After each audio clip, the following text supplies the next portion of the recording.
morning everyone. The name of our experiment is determination of percentage of copper using Thio solution. So first step, we need a brush, that is an ore. So first we are going to weigh out the brush. So Jayaramaya sir is going to assist us how to measure the weight of the brush. So we are taking a brush sample, then we are going to put in the weighing machine.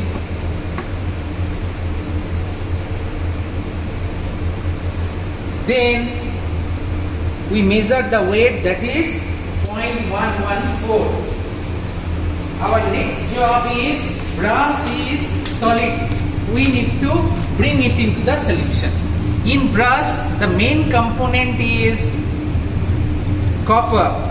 So copper is solid, oxidation state is 0. That means if we want to bring it into the solution, we need to oxidize, that is +2.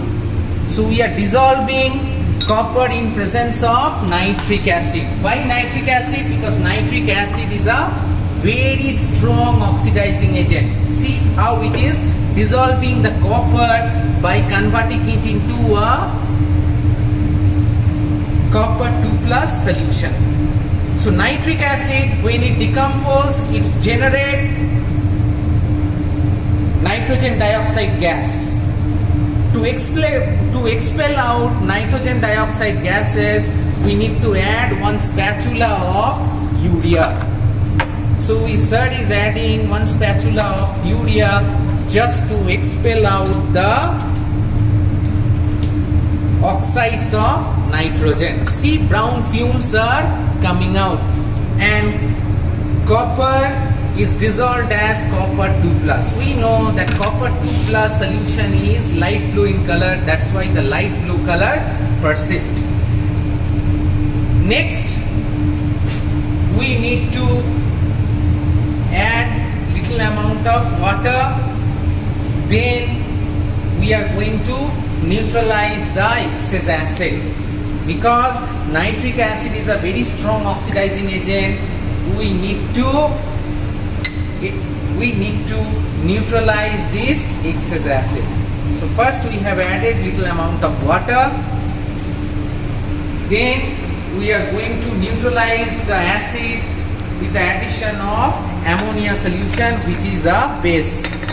So we are going to add ammonia solution. So how to confirm that ammonia solution has neutralized the acid?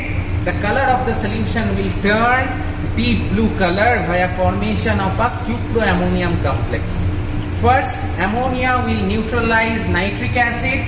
Then, after that, ammonia will react with copper 2+ ion to form a stable colored complex, that is cuproammonium complex, and color intensity of the solution will increase.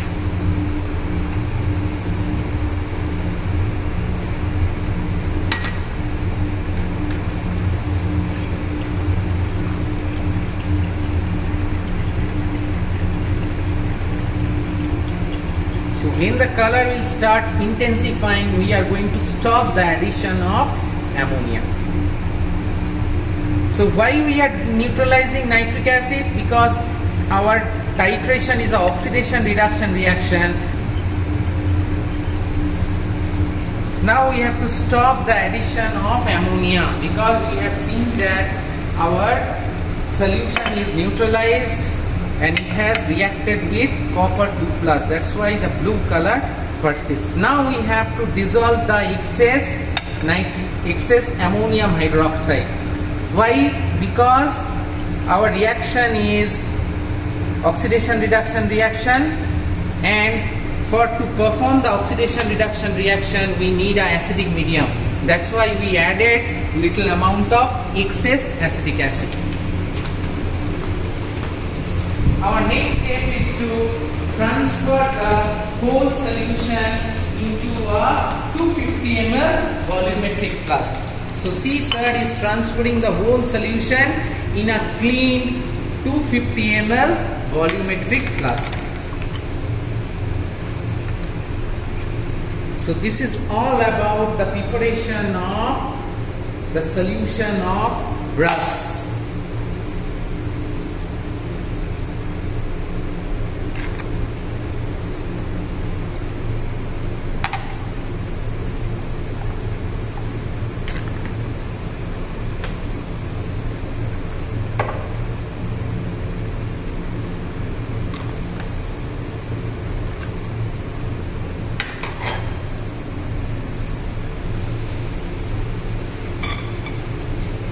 We need to add water up to the 250 ml mark.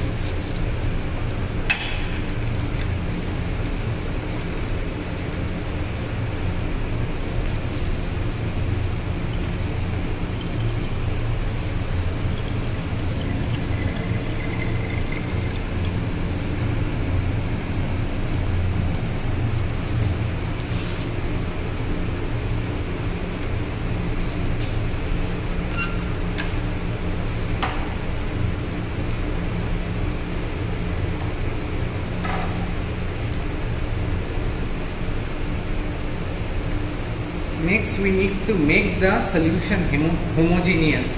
That's why we are mixing the solution very nicely. So from this solution, we need to pipette out 25 ml of solution. That's why we are transferring the solution in a beaker. So first we are going to rinse the beaker very nicely. Then we are transferring it into the beaker.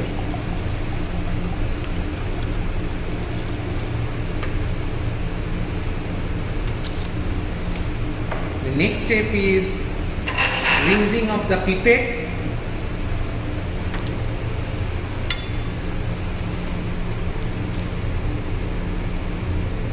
Rinsing of the pipette, then the pipette, we need to pipette out 25 ml of the solution.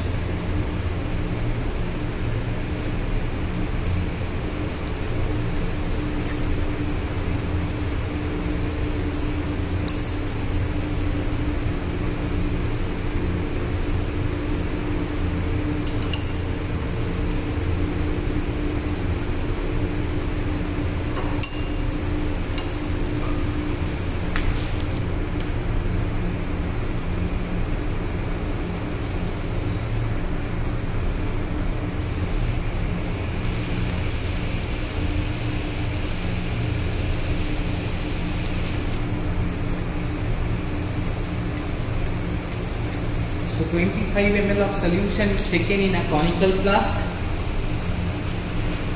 Next step, we need to take sodium thiosulfate, which is our standard solution. So here in this experiment, we are going to provide you the standard thiosulfate solution. That's why no need to prepare this thio solution using the weighing balance.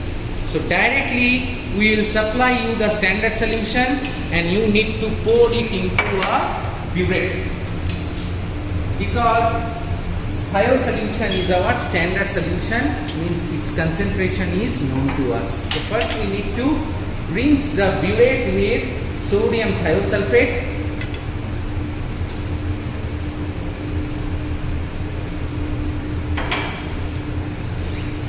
Rinse it properly. Then we are going to put the thiosulfate solution up to the 0 mark in the burette.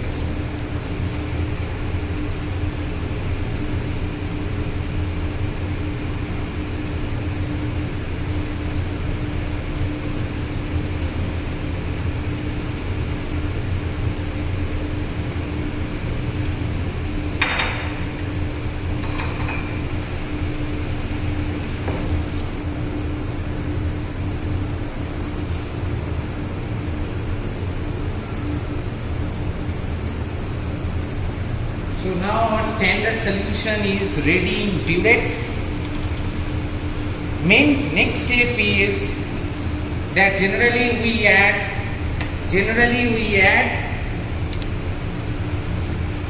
titrant, that is the standard solution, into the conical flask for the titration. But in this case, the direct titration is not possible because sodium thiosulfate doesn't react directly with copper 2+.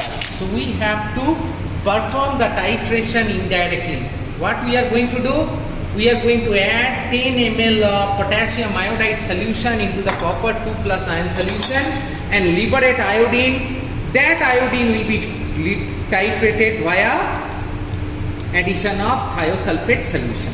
So here you see the color of the solution turns brown with the addition of potassium iodide. The brown color is due to the formation of iodine. Now we are starting the titration with the addition of sodium thiosulfate. So sodium thiosulfate reacts with copper 2+ ion to form,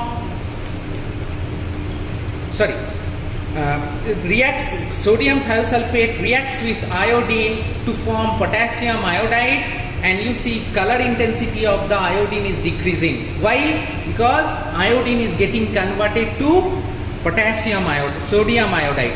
As a result, when the color turns straw yellow color, we need to add our indicator.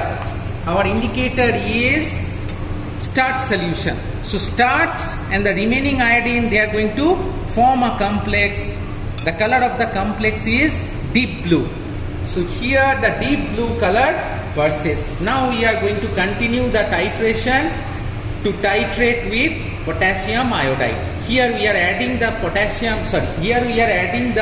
sodium thiosulfate dropwise because we are very near to the titration.